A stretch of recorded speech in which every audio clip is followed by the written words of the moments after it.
Bien, nos ponemos de pie. En nombre de Dios y la Patria comenzamos esta sesión de subcomisión mixta.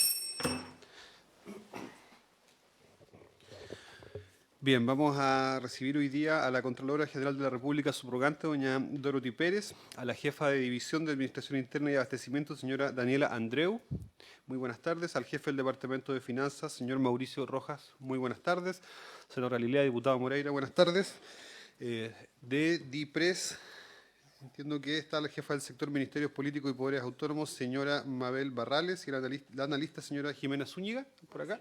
Perfecto, buenas tardes. Bien, Contralora, le damos la palabra para que podamos conocer la presentación de presupuesto de la Contraloría General de la República para el año 2025. Muchas gracias, señor presidente. Muy buenas tardes. Un saludo para usted, por supuesto, para los senadores, diputados presentes, para el equipo de la comisión y los demás asistentes, como asimismo para las personas que nos observan a través de la señal en streaming. En nuestra presentación sobre el presupuesto para el año 2025 tenemos tres ejes principales. Nos vamos a referir muy brevemente a cada uno de ellos. En primer lugar, a la gestión estratégica de la institución. Enseguida, al proyecto de ley de presupuesto 2025 para nuestra partida 04. Y finalmente, respecto del avance en la ejecución de la ley de presupuesto del presente año. En cuanto al primer eje, la gestión estratégica, según el plan estratégico de la Contraloría General de la República, que está aprobado y vigente hasta este año, nuestro foco principal tiene que ver con conseguir o aumentar la confianza ciudadana en el trabajo institucional. Para ello hay tres elementos fundamentales en los cuales se ha puesto énfasis: el innovar para ser una organización ágil y flexible, el conectar para realizar un control que responda activamente al entorno y el impactar para contribuir a la buena administración con información objetiva sobre el uso de los recursos públicos. Para eso, nosotros hemos organizado 4 elementos específicos que conectan con estos aspectos estratégicos y que tienen que ver con la ley de presupuesto. En primer lugar, la utilización de recursos para el refuerzo del uso de Big Data e inteligencia artificial para la fiscalización por parte de la Contraloría General de la República a través de la creación e innovación interna en la generación de aplicativos y algoritmos entrenados para poder hacer fiscalización masiva. Hay algunas materias en las que con inteligencia artificial uno puede hacer revisiones muy masivas, ahorrando recurso humano que puede ser redestinado hacia labores más complejas. En estas tareas repetitivas y quizás sencillas, pero que son muchas, nosotros podemos detectar facturas duplicadas, a modo de ejemplo, con utilización de lenguaje natural de inteligencia artificial o con reconocimiento de imágenes. Ese es un ejemplo del uso de la tecnología innovadora de la inteligencia artificial en la fiscalización. También, como segundo punto, hemos enfocado este presupuesto para el año 2025 en la actualización de nuestras plataformas y sistemas de la Contraloría General de la República, sobre todo aquellas que tienen un alto impacto en los usuarios y en los servicios públicos. Me refiero al sistema de rendición electrónico de cuentas, SIRREC, al canal de denuncias para implementar el sistema del Estatuto de Protección al Denunciante que acaba de entrar en vigencia el 23 de octubre pasado, el sistema de administración de personal, SIAPER, que debo decir está, yo creo que en su última fase, derechamente entrando a la obsolescencia, entonces tenemos que renovar esa plataforma y en esa plataforma está el registro del personal de toda la administración del Estado de nuestro país. Entonces, para nosotros es muy significativo contar con los recursos para actualizar esa plataforma.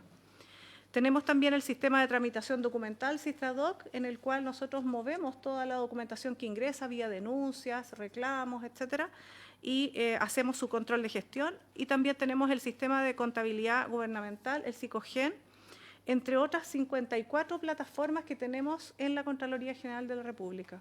Mantener estas plataformas es altamente costoso. De verdad, es bastante caro y también requiere un equipo de personas dedicada permanentemente a que estas plataformas estén funcionando a cabalidad y a disposición de la ciudadanía.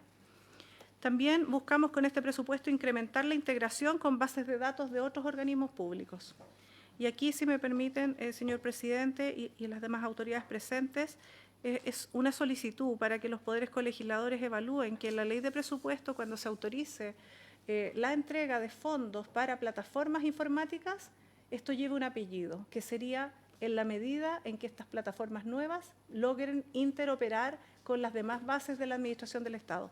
Sin esta posibilidad de interoperar, la verdad es que son silos, compartimentos estancos que no permiten masificar y amplificar el control como sí lo permiten las bases que interoperan. En cuarto lugar, respecto a nuestro presupuesto, hemos puesto foco en la seguridad en el tratamiento de los datos y en la ciberseguridad. Y eso requiere inversiones específicas en sistemas de monitoreo para evitar los hackeos y otras intrusiones en ese ámbito. Luego, tenemos también un enfoque preventivo que tiene que ver específicamente con el nivel estratégico de conectar para realizar un control que responda activamente al entorno.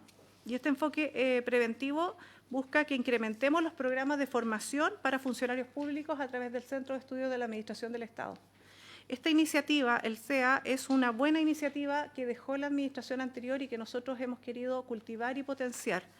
La hemos transformado en una academia, en realidad es una cuestión más bien de nombre y de alcance del trabajo, y estamos tratando de capacitar masivamente. De hecho, ahora a las autoridades que acaban de ser electas, nosotros hemos puesto a disposición de las autoridades un curso online que pueden desarrollar en distintos momentos a medida que vayan teniendo tiempo, pero luego hay un taller que es, creo que si mal no recuerdo, el 27 de noviembre, una vez que haya pasado la segunda vuelta, y ese taller va a realizarse en todo el país, en todas las contralorías regionales y en el nivel central, para gobernadores, gobernadoras, consejeros y consejeras electos, también para alcaldes, alcaldesas y concejales. Y la idea es que allí puedan conocer 4 líneas específicas de trabajo de transparencia, ética, probidad, gobierno territorial, algunos elementos de lobby y la legislación principal en materia anticorrupción. En este mismo enfoque preventivo, nosotros queremos avanzar en un apoyo técnico y fiscalización coordinada de las unidades de control interno, que estábamos justamente conversando hace un momento antes de iniciar la sesión. Para ello, nosotros hemos creado una unidad que coordina a las unidades de control interno central y a las direcciones de control interno municipal. Pero esto requiere que nosotros en nuestras plataformas también estemos permanentemente conectados con esas instituciones, con esas unidades en particular. Y eso requiere fondos y personal para hacer esa tarea. También en este enfoque preventivo tenemos un tercer punto, que es el reforzamiento del sistema de rendición electrónica de cuentas SISREC. Como todos sabemos, se está avanzando la legislación para llevar más adelante, con un mayor alcance, el sistema de rendición de cuentas, para que todas las transferencias de recursos sean rendidas de manera pública. Pero esto, que es muy loable y muy necesario, y desde el punto de vista del control nosotros lo aplaudimos, requiere recursos indispensables para los servidores, donde se va a alojar cada una de las rendiciones de cuentas que van presentando las personas y los organismos públicos. Nosotros este año ya hemos recibido un primer apoyo presupuestario desde el Ministerio de Hacienda para comprar un nuevo servidor. No es una cifra tan alta, son 400 millones de pesos, pero sin esos nosotros no podíamos hacer el escalamiento para avanzar a un nuevo grupo de instituciones que pudieran rendir, simplemente porque no teníamos dónde alojar informáticamente todos los datos de rendición que nos iban a llegar. Eso sin perjuicio de que no teníamos el personal para que lo revisara. Pero hemos tenido ese apoyo en ese apoyo de financiamiento para adquirir este servidor. Ahora, para hacer el escalamiento para las demás instituciones públicas, que son muchísimas más las que todavía falta que se sumen a este sistema de rendición electrónica online, necesitamos un apoyo superior en cuanto a recursos, y eso viene considerado en este presupuesto del año 2025. Enseguida tenemos la puesta en marcha del asistente para la toma de razón a través de herramientas de inteligencia artificial. Nosotros podemos usar esta tecnología para cuestiones que sean repetitivas, sencillas, para trámites que realmente no son tan complejos, y que se trata de catálogos que están cargados con un tipo de control. Con la inteligencia artificial se puede hacer, en la medida en que se trate de cosas repetitivas y sencillas, insisto, para poder destinar al recurso humano nuestro hacia tareas más complejas, que son reservadas, que son más delicadas y en las cuales no se puede utilizar intensivamente la tecnología. Y para eso entonces estamos en esta partida que se propone considerando recursos. También en la promoción del control público estamos avanzando en publicaciones, webinarios, seminarios y cursos online que puedan estar a disposición de toda la ciudadanía y de los funcionarios públicos todos los días y a toda hora, para que en cualquier momento puedan ingresar a avanzar en esos cursos. Y esto fundamentalmente pensando en esos lugares lejanos, en las zonas rurales, donde la gente no tiene la posibilidad de viajar a la capital regional a capacitarse, y que la Contraloría ponga a disposición estas capacitaciones prácticas en aquellos temas que son de mayor utilidad en línea es un avance. En el tercer eje, que tiene que ver con impactar para contribuir a la buena administración con información objetiva sobre el uso de los recursos, tenemos la priorización del control. En primer lugar, el refuerzo en las actividades de fiscalización hacia los gobiernos regionales y hacia las municipalidades. Como ustedes saben, en enero de este año hemos puesto en marcha la nueva división de gobiernos regionales y municipalidades, que ya cuenta con 138 personas, funcionarios que están trabajando en esa división, dirigiendo el control en esta materia y en este foco del gobierno regional y local, pero en la tarea de fiscalizar estas instituciones requiere más que 138 personas. Requiere plataformas, requiere horas humanas disponibles para poder acometer esta tarea, planificación y una serie de cosas que son las acciones derivadas de nuestras fiscalizaciones. Por ejemplo, luego de que vamos a una municipalidad y tenemos hallazgos y se tiene que instruir un sumario, tiene que haber un fiscal sumariante que haga esa tarea. Entonces, para priorizar el control hacia esas instituciones, necesitamos un aumento tanto de dotación como de equipamiento, y eso se ha considerado en este presupuesto también. Nuevos ámbitos de control relacionados con el cumplimiento de los deberes de las instituciones, autoridades y funcionarios, con miras a que podamos revitalizar el sistema o red nacional de control público. Me refiero a que aquellas instituciones que tienen un rol de control en su ley orgánica lo cumplan. En la sesión en el Senado, en la Comisión de Constitución, expuse en particular el ejemplo de la Dirección de Movilización Nacional, una institución que tiene roles de control en lo que es autorización de porte y tenencia de armas. Nosotros dirigimos nuestra fiscalización a ese tipo de instituciones, ese es un ejemplo, y detectamos allí falta de control grave en lo que se refería a estas materias, que luego, a raíz de nuestra fiscalización, significó mejoras para corregir rápidamente esas deficiencias. Eso es lo que queremos hacer en áreas donde a veces no hay alto monto de recursos financieros involucrados, pero falta de control que impacta mucho a la ciudadanía, como esto: entregar un permiso de tenencia de armas a un menor de edad, o a una persona condenada, o a un fallecido, que es lo que detectamos. Entonces, esa área jamás habría salido en nuestras fiscalizaciones según un ranking de monto de recursos, porque ese servicio no maneja altos recursos, pero maneja una toma de decisiones en un área de control clave. También tenemos una priorización de recursos en este presupuesto para la gestión del canal de denuncias, del Estatuto de Protección al Denunciante y de la aplicación de la Ley Carín para la sanción del acoso laboral y sexual y de violencia en el trabajo. Como ambos canales significan un aumento significativo de denuncias, nosotros hemos priorizado en esta ley de presupuesto, en este proyecto de presupuesto, recursos para esos canales y en personal también, para atender esas denuncias. Y en cuanto a la información útil para la Administración, tenemos presupuestado la posibilidad de publicar y difundir productos de manera más masiva a la ciudadanía. Idealmente llegar a un punto en que podamos publicar todo lo que la Contraloría toma de razón, para que la ciudadanía pueda conocer lo que la Contraloría ha decidido en cada una de las materias respecto a la Administración, cualquiera sea el gobierno. Pero eso requiere plataformas, servidores, todo lo que acabamos de describir. Enseguida, entonces, lo que se refiere al proyecto de ley de presupuesto de este año, en nuestra partida, algunos aspectos relevantes que quisiéramos señalar. En primer lugar, se trata de 112.000 millones de pesos y fracción. Principalmente estos recursos son de continuidad operacional, pero sin embargo considera también algunas mejoras evolutivas en los sistemas propios y en las plataformas de la Contraloría, como les he expuesto. Algún reforzamiento en la implementación de las nuevas leyes, Carín, Estatuto de Protección del Denunciante, entre otras, y la Ley de Rendición de Cuentas, que está en tramitación, sobre todo para los convenios de transferencia de recursos. Destinamos entonces en nuestro proyecto, en lo que nosotros anhelamos, tener recursos para fortalecer el CISREC, el canal del denunciante, la ley Carín y la gestión de datos e inteligencia artificial, y sobre todo para terminar la construcción de nuestra sede de Coquimbo. Eso le quería preguntar, esa es la última sede que nos va quedando, porque hemos visto toda la historia de esta sede en los últimos 3 años. Sí, y todavía todos no. los años van disminuyendo, Sí. pero esta sería de como esa, estaba Iquique, si mal no recuerdo, eran varias. Esta es la última como de ese paquete de sedes. Así es, señor presidente, de ese paquete, pero todavía nos quedan. Se inauguró a principios de este año la sede Tarapacá y la regional de Coquimbo está en su última etapa. A principios, o sea, probablemente en enero, febrero del 2025 ya va a estar siendo inaugurada. Probablemente, espero que no se atrase, a más tardar en marzo. Pero nos queda la sede Ñuble, donde estamos terminando de conseguir un terreno para poder construir el edificio.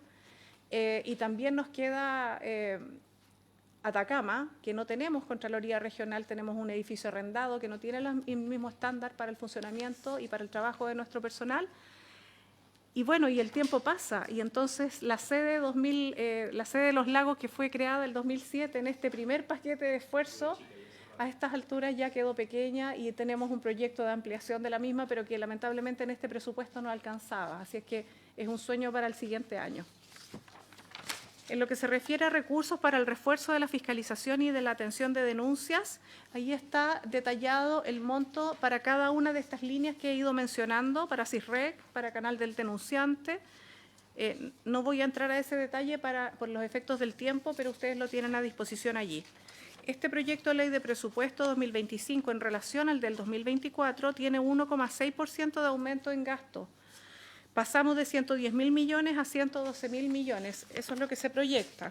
Y tenemos en la partida, fundamentalmente, si ustedes se fijan, en el subtítulo 29, en la adquisición de activos no financieros, nuestro aumento más significativo de 61%. Y todo esto tiene que ver con las plataformas informáticas y con los sistemas evolutivos para poder desarrollar con tecnología la fiscalización. Los demás son aumentos regulares de la operación propia. Y en cuanto a las líneas programáticas, en la siguiente lámina ustedes pueden ver que fundamentalmente se trata de gastos de soporte y las cosas básicas para que funcione la Contraloría General de la República. Si pasamos a la distribución del proyecto, específicamente en nuestra partida 4, estos 112.000 millones, se distribuyen de la siguiente manera: un 83% en gasto de personal, un 8% en bienes y servicios que no consideran el aspecto informático.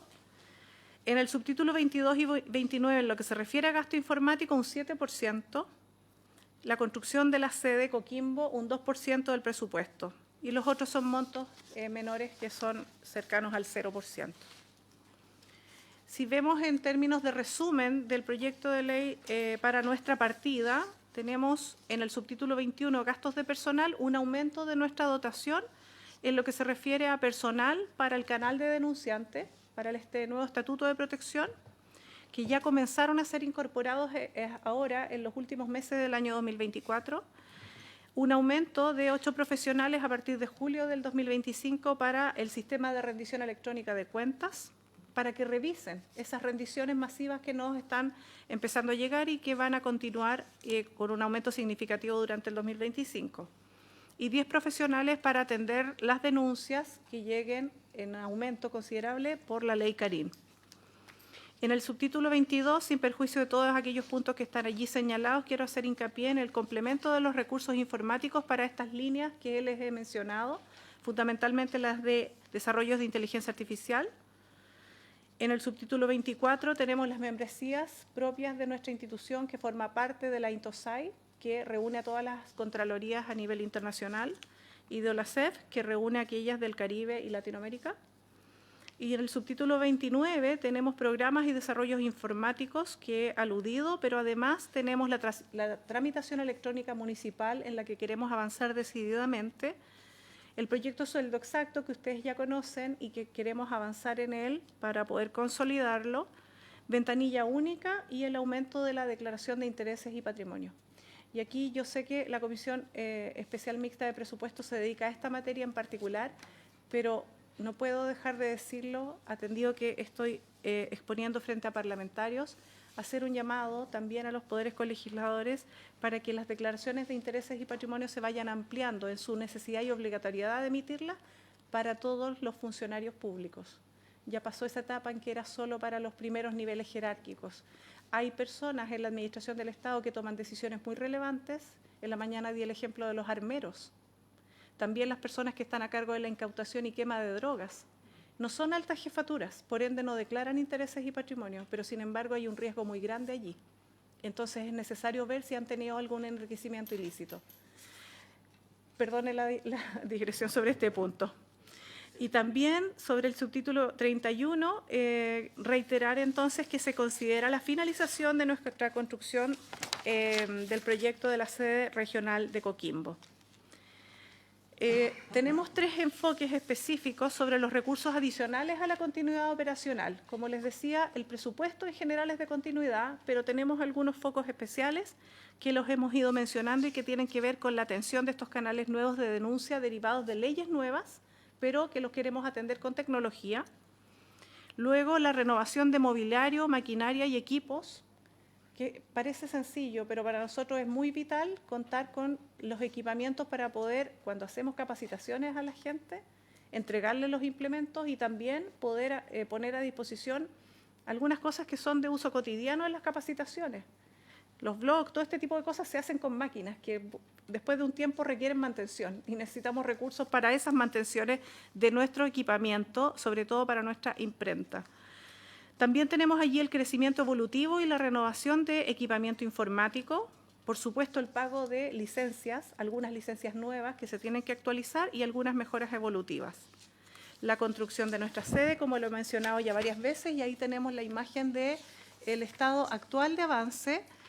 La verdad es que no se ve tan avanzada, pero cuando uno está adentro se da cuenta que está muy avanzada, que solo le faltan algunas terminaciones y poner los vidrios y cosas así.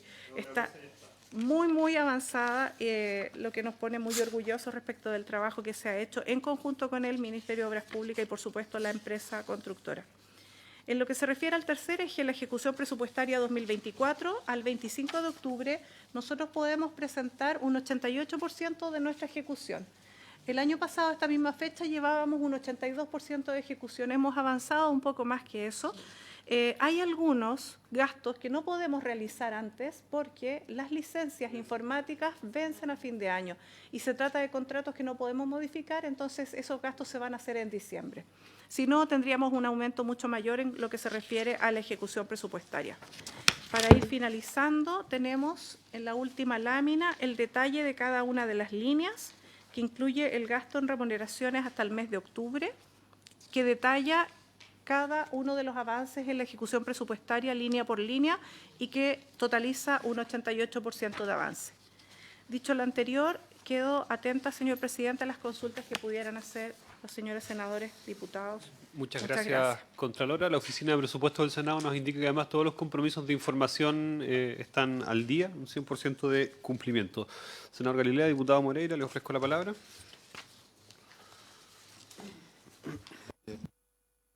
Gracias. Presidente, yo creo que me gustaría saber bien cuál es la seguridad que tienen en la Contraloría ante ataques de hackeo, todo lo que es la parte computacional, porque es súper fundamental.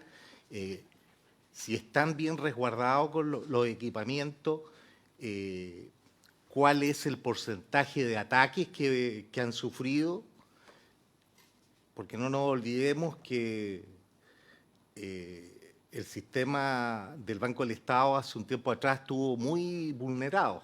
Entonces, me gustaría saber cuál es el nivel de vulneración que podría tener el sistema de defensa de lo que es el sistema informático. Gracias, presidente. Gracias, diputado. Senador Galilea. Ok, yo tengo algunas inquietudes. La división de gobiernos regionales y municipalidades, ¿esa está ya disgregada a nivel regional en cada una de las sedes o todavía está en una fase más como de instalación en el nivel central? Esa es una duda. Si pudieran cortarnos un poco más de sueldo exacto, ¿no? Esto fue un tema el año pasado con la Dirección de Presupuesto que empezó a detectar diferencias en algunos pagos de sueldo, tuvo que paralizar hartos pagos durante un buen tiempo. ¿Cómo va eso? Y respecto a declaración de intereses y patrimonio, ¿cómo va eso también de la mano con el nivel de inversión que están realizando en sistemas informáticos? Usted hizo harta mención a nuevos servidores. ¿Cuáles me imagino que CISREC, lo hemos visto en otras discusiones con Hacienda, por ejemplo, es un sistema que está cada vez como siendo más utilizado de forma bien intensiva por gran parte del Estado, enhorabuena. Pero, ¿qué pasa con la declaración de intereses y patrimonio? ¿Son sistemas similares? Cuando usted hace mención a la interoperabilidad de los sistemas, ¿estos subsistemas, por así decirlo, se relacionan entre sí de algún modo? Eso me gustaría poder conocer inicialmente. Muchas gracias, señor presidente, por su intermedio para atender la consulta del diputado señor Moreira en lo relativo a la seguridad, ciberseguridad más bien, de la Contraloría General. Aquí le quiero comentar 4 temas. En primer lugar, la Contraloría hace un tiempo realizó un hackeo ético interno dentro de la Contraloría, que es un procedimiento regulado, normado, para poder verificar el estado del arte y cuáles eran los riesgos que tenía la institución. Esto se hizo en la administración anterior y ese hackeo ético generó varias mejoras que se implementaron para los efectos de cerrar brechas de seguridad. A modo de ejemplo, en aquella época en que el Poder Judicial sufrió un hackeo bien masivo a raíz del tipo de software que estaba utilizando en la mayoría de los computadores de esa institución, lo que hizo la Contraloría fue verificar cuál era el estado en sus propios equipos y hizo un retiro completo de todos aquellos equipos que pudieran estar en situación de riesgo. Queda un solo equipo, porque esto lo pregunté hace poco, por una preocupación específica que tuve, queda un solo equipo que está aislado y que no puede desconectarse porque es el equipo que soporta el software, que no corre con los nuevos software, para hacer el registro de la huella, para poder hacer la marcación de la asistencia. Pero está aislado y no tiene conexión con el resto de los equipos institucionales precisamente para evitar esa situación de hackeo. Era el único equipo que estaba en una situación de riesgo. Los demás fueron retirados en su minuto en la administración anterior. En este presupuesto nosotros consideramos la renovación de otros equipos que ahora, porque ya ha pasado un tiempo, van a entrar en esa etapa de obsolescencia en la que tienen que empezar a parchar, como se le denomina, los software para no llegar a esta hipótesis de riesgo. Eso en primer lugar. En segundo lugar, se designó en la gestión anterior un oficial de ciberseguridad que nosotros hemos mantenido en funciones porque ha desarrollado una muy buena tarea en lo que se refiere al control de los riesgos de ciberseguridad en la institución. Hemos desarrollado una auditoría interna que acaba de terminar y está en plazo de respuesta. Es una auditoría interna con preinforme, tal como lo conocemos para los servicios públicos, y entonces nuestro centro de informática tiene que atender las observaciones que la auditoría interna, en conjunto con un equipo de ingenieros informáticos, levantaron de algunas situaciones de riesgo. Y también, en cuanto al porcentaje de ataques, la otra vez le pregunté esto a la jefatura del centro de informática y me dijo, recibimos miles de ataques mensuales. Afortunadamente tenemos, y esto es un trabajo que ha hecho el oficial de ciberseguridad y el centro de informática de manera muy incisiva, una capacitación constante y un recordatorio constante en la intranet de nuestra institución. Todos los días, día por medio, le está llegando a uno un aviso de recuerda no pinchar tales vínculos que vienen con tales agregaciones, recuerda, y está permanentemente uno recibiendo este recordatorio para no incurrir en riesgo. También han hecho algunos ejercicios en que nos remiten a los funcionarios de la Contraloría, a todos en el país, un correo que dice, por ejemplo, Contralor General, @algo, y obviamente si llega un correo del Contralor General, esto me recuerdo el año pasado sucedió, todo el mundo lo pinchaba para abrirlo. Bueno, y era un hackeo ético, lo vamos a decir en términos simples, era un cazabobo. Entonces, con eso se detectó cuántos funcionarios habían caído en la situación, se les capacitó y se les volvió a explicar. Entonces, se ha trabajado bastante en esto, precisamente porque el número, o sea, la gran cantidad de información que nosotros manejamos, que además es reservada, tiene que tener altos niveles de seguridad. En todo caso, la información que es más secreta o reservada en la Contraloría tiene resguardos adicionales. Toda esta descripción que yo acabo de hacer tiene que ver más bien con información de manejo público que se trabaja en la Contraloría, pero la información que es más secreta tiene mayores niveles de seguridad.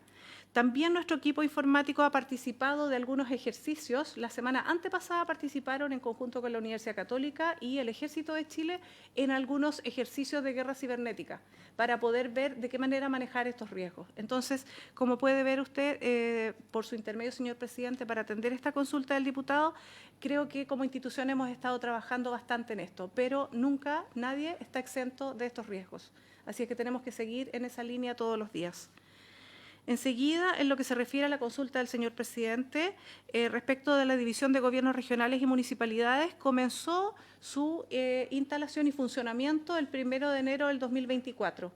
Y logramos, luego de una postulación en línea para que voluntariamente las personas que se quisieran incorporar a esa división pudieran hacerlo, logramos conformar esta división con 138 personas. La mayoría de ellas son designaciones que se hicieron por solicitud de los funcionarios, que vimos que cumplían los requisitos y el perfil, y claro, y fue una postulación interna. Sin embargo, ella, en la División de Gobiernos Regionales y Municipalidades, trabaja liderando la función de control sobre estas instituciones para todo el país.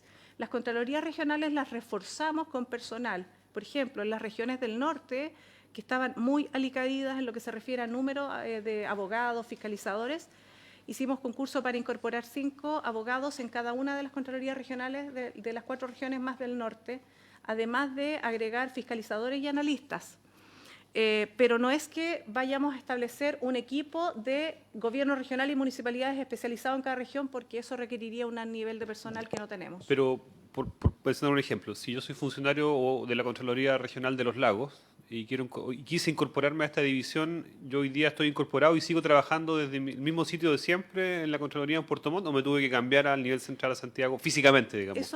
Eso dependía de lo que la persona solicitaba, porque nosotros vimos aquellas personas que llevaban muchos años postulando a cambiar de una región a otra, no siempre al nivel central. A veces se quieren cambiar de una región a otra por razones familiares o por las que fuere. Y nosotros hicimos ese proceso de traslado de personas que llevaban 5, 6, 7 años esperando un traslado. Y eso fue voluntario y también fue en línea, pero ahí, por supuesto, consideramos las necesidades de las propias unidades regionales, porque a veces no se puede acceder a la solicitud, al menos por este año. Entonces, muchos funcionarios se trasladaron de una región a otra y varios vinieron a Santiago, pero entonces tuvimos que reponer esos cupos en el nivel regional. De esa manera se desarrolló ese proceso. El trabajo especializado en materia de gobiernos regionales y municipalidades en el nivel central dirige la labor de las Contralorías regionales. Las Contralorías regionales no tienen personal separado. La unidad jurídica ve todos estos temas de servicios públicos, de gobiernos regionales y de municipalidades, pero dentro de cada Contraloría regional hay personas más especializadas que otras en un ámbito, y ellos se capacitan con el personal de la de Goremún. De Goremún le llamamos nosotros a esta división. En lo que se refiere a sueldo exacto, nosotros hemos ido avanzando dentro de nuestras posibilidades presupuestarias, que la verdad no son tantas, pero hemos ido avanzando también en el desarrollo de nuestras plataformas, en la elaboración de los catálogos y en la incorporación de nuevas instituciones a sueldo exacto. Sin embargo, hay una cuestión que, más allá de las plataformas, nosotros hemos ido detectando y que se ha trabajado, yo la he hecho especialmente presente a algunas autoridades. En el caso del Ejército y de Carabineros de Chile, y enseguida creo que era Gendarmería, la tercera institución, son las instituciones que tienen mayor cantidad de errores en el pago de las remuneraciones.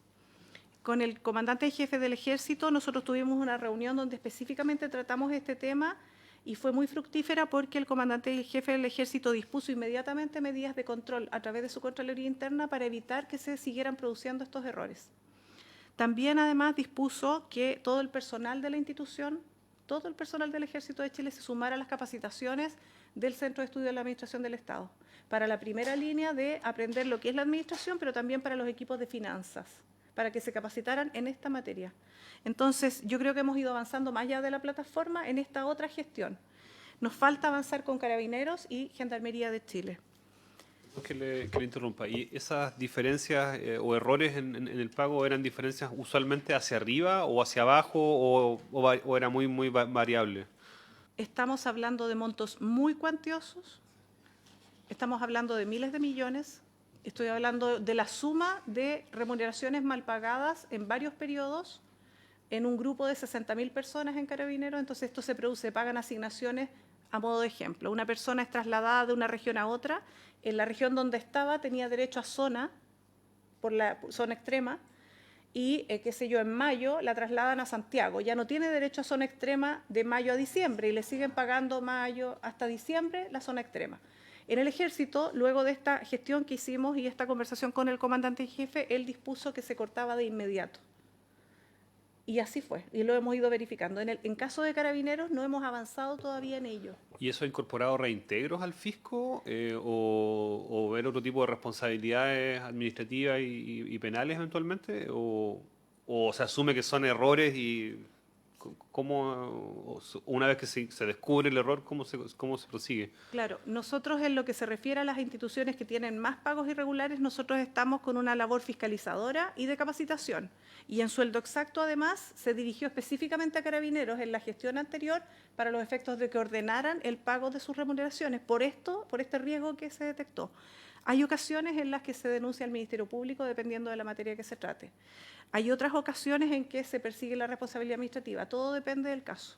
Pero hay una situación que nos llamó la atención especialmente que tiene que ver con las condonaciones. La Ley Orgánica de la Contraloría faculta al Contralor a condonar remuneraciones mal percibidas o a dar facilidades de reintegro. Y en el caso del Ejército y en el caso de Carabineros se da una situación que nos parece llamativa, por decirlo de algún modo, que es que la institución solicitaba a nombre de grupos de funcionarios que se le condonara el pago improcedente de remuneraciones que el mismo equipo de finanzas había hecho. Cada funcionario debe haber... Así es. Cada funcionario debería haberlo hecho individualmente. Entonces, esto de que la institución esté impulsando esto nos parecía improcedente. Se hizo presente en las distintas administraciones, esto se ha ido acotando y se ha ido disminuyendo, pero sigue siendo muy significativa la cifra que todavía se paga erradamente. Entonces, por eso hicimos esta gestión específica con el comandante en jefe del Ejército y ahora tenemos que avanzar con Carabineros y Gendarmería. A mí me gustaría solicitarle, Contralora, si ya tienen a bien, senador Galilea, diputado Moreira, que pudiesen remitirnos esa información a la subcomisión, ojalá durante esta semana, para que tengamos a la vista aquello la próxima semana, que es la comisión especial mixta completa. Con todo gusto, presidente. Le vamos a remitir las cifras de las instituciones que he mencionado. Y también podemos remitir las cifras del resto de la administración, porque esos son informes que nosotros emitimos de manera constante.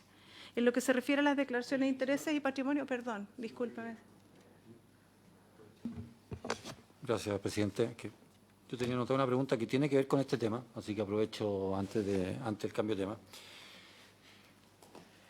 Muchas veces en esta comisión, con su antecesor, analizamos el tema de pago de remuneraciones en el Estado de Chile.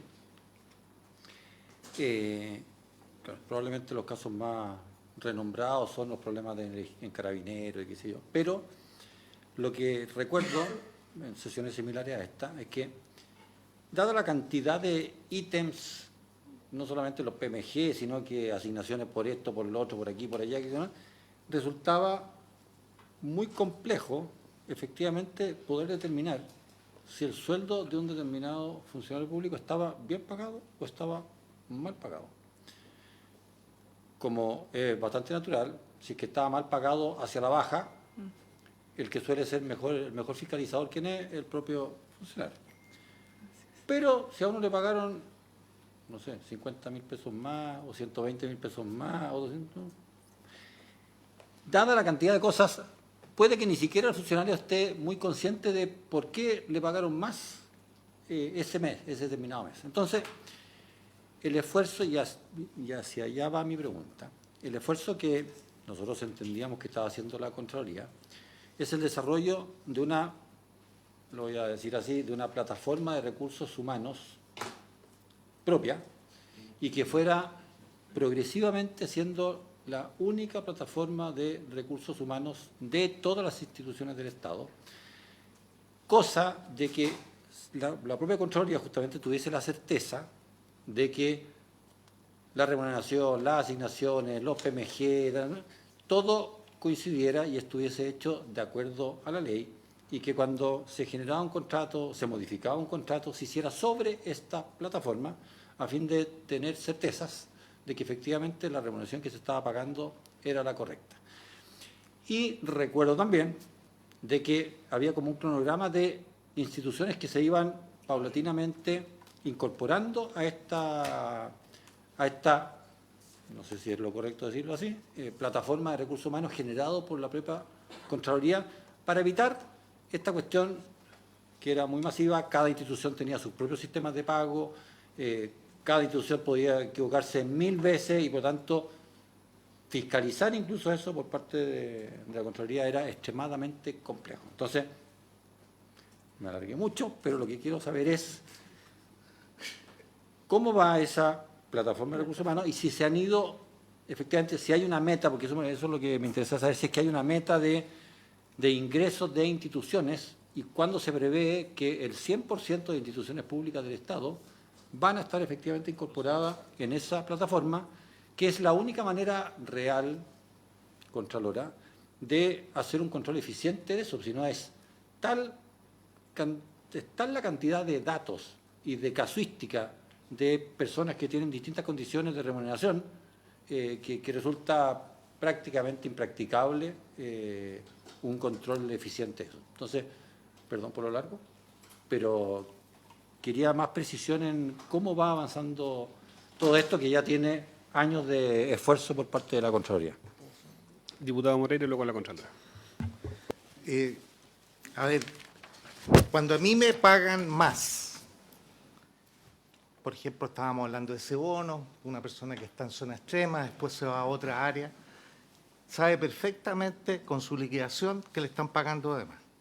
Cuando a usted por error el banco le deposita una plata y yo me la gasto, el banco me la va a descontar después, me la va a ver, como se dice vulgarmente, me la va a chupar. ¿Ya? Descontar en más elegante. Sí, sí, sí.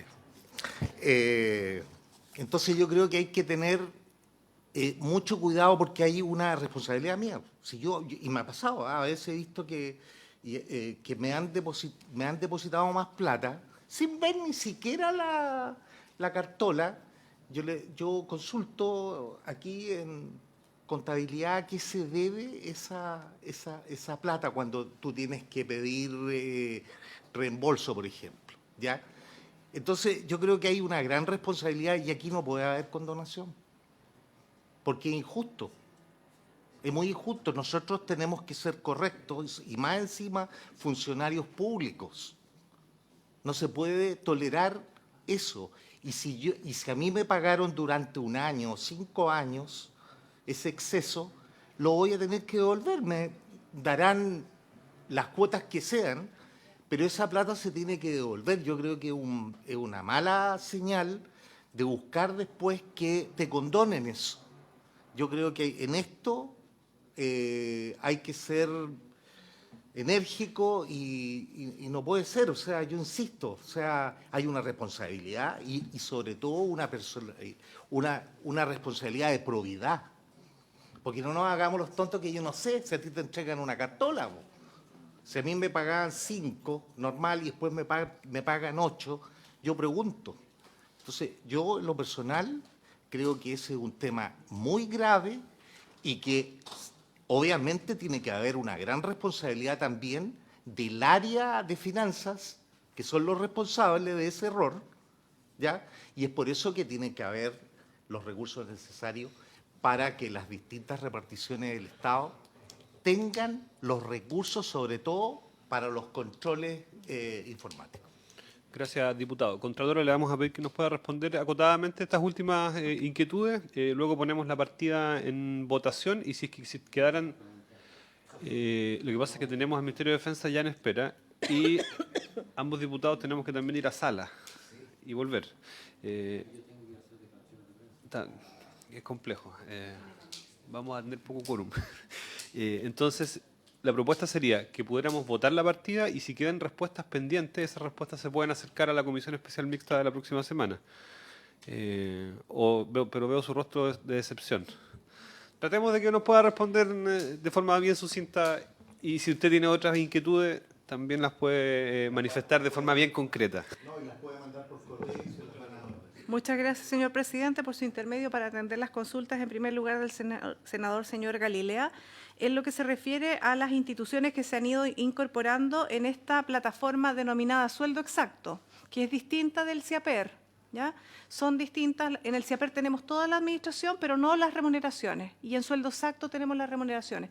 Pero esta es una plataforma que está avanzando en su construcción y que ha tenido pocas instituciones que se han sumado, precisamente porque partió por Carabineros en circunstancias de que era una de las más difíciles. Y eso ha dificultado en lo que se refiere a la cuadratura para que Sueldo Exacto realmente calcule bien la remuneración de todas las particularidades, de todos los posibles casos, ha tenido muchas dificultades en su cuadratura.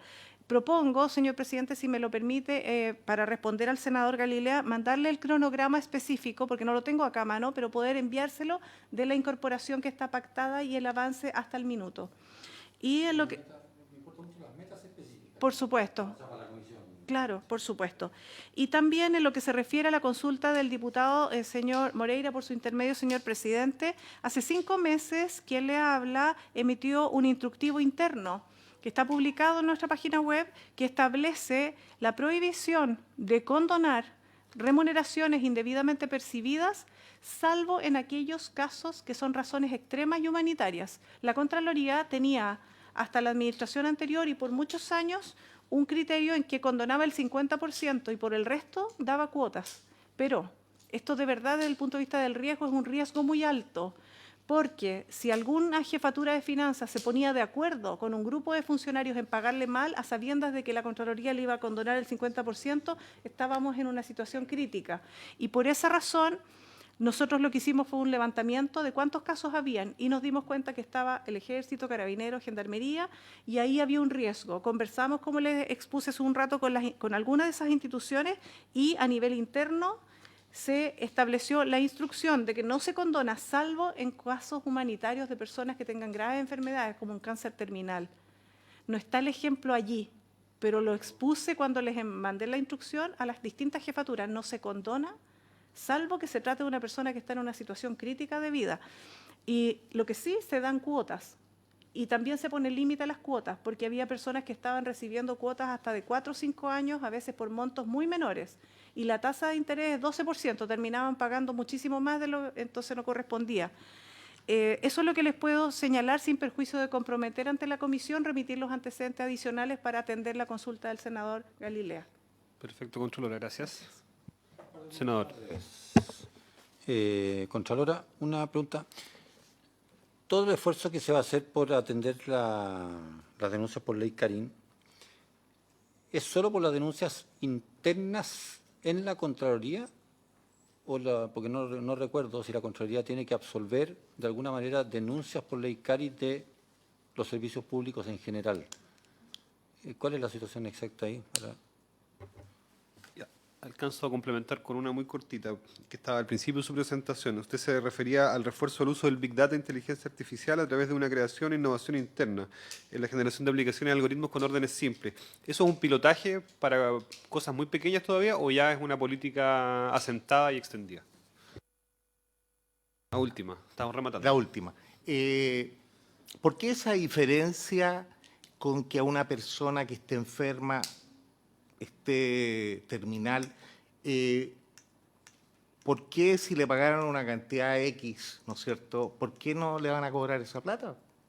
Porque eso ya también es un poco, se hace una diferencia. Si al margen de cualquier cosa, a mí me pagaron de más, la tengo que devolver.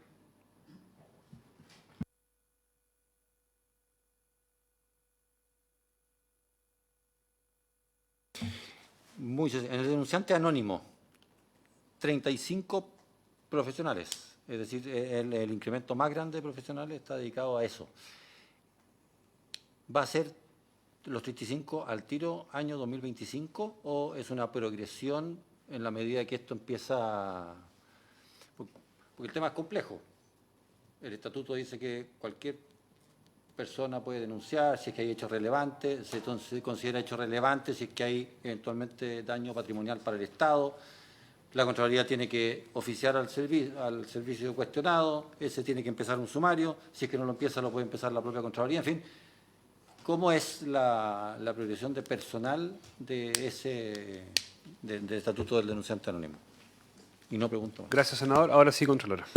Muchas gracias, señor presidente, por su intermedio, en primer lugar, para atender la consulta de la ley Carín del senador Galilea. Se trata de esta nueva ley que señala que la Contraloría General de la República tiene que recibir las denuncias del ámbito público, mientras la dirección de todo el ámbito público. Entonces, estamos hablando de miles de denuncias que tenemos que atender con un número bastante pequeño de personas. Pero por razones de estrechez presupuestaria no se podía aumentar nuestra dotación para más. Entonces, estamos tratando de desarrollarlo con personal y con tecnología.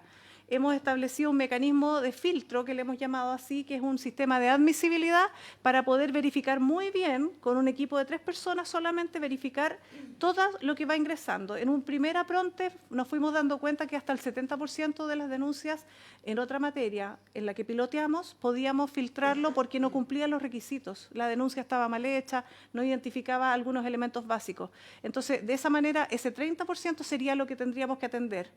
Extrapolándolo al caso de Ley Carín, entonces, con esa dotación pequeña aún podríamos hacernos cargo de esta situación, con harto esfuerzo, sí. Pero no son las denuncias internas de la Contraloría, son fundamentalmente de todo el aparato público. Respecto de la consulta del diputado señor Sáez, por su intermedio, perdón, del presidente diputado señor Sáez, respecto del pilotaje en Big Data. Mire, la verdad es que no es algo que ya esté operativo, por eso estamos pidiendo recursos para poder desarrollarlo.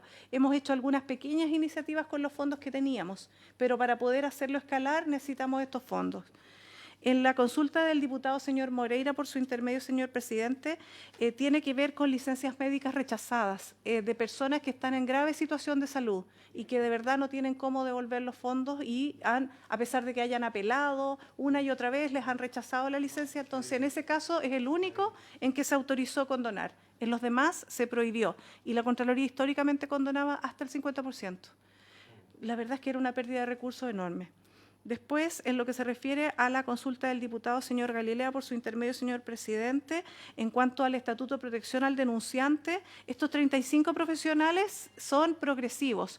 Tuvimos una pequeña incorporación de personal ahora el 2024 y el resto va a ser durante el 2025, a medida que vaya viéndose el aumento del nivel de denuncias que van llegando y la velocidad de atención y respuesta a cada una de esas denuncias. No es de inmediato. Pero la verdad es que en las cifras que nosotros hemos visto, 35 es bastante poco. Nosotros habíamos calculado que se necesitaban 60 por la proyección de denuncias que tenemos año a año y más esta nueva ley, pero no había condiciones presupuestarias para poder otorgarnos los 60. Esa es la situación. Gracias. Muchas gracias, Contralora. Senador, diputado, estamos en condiciones entonces de votar la partida 04 y sus programas asociados correspondientes a la Contraloría General de la República para el año 2025. ¿Estamos en condiciones de aprobarla entonces? Sí. Bien. Secretaria, por favor. Bueno, muy bien. El señor presidente entonces pone en votación el presupuesto de la Contraloría General de la República para el año 2027 correspondiente a la partida 04. Senador Galilea. Por favor. Diputado Moreira. A favor. Señor presidente. A favor. Queda aprobado. Queda aprobado entonces en este primer trámite el presupuesto de la Contraloría. Continúa la próxima semana en comisión mixta. Suspendemos por unos minutos para poder dar quórum en la sala de la Cámara y regresamos de inmediato al Ministerio de Defensa.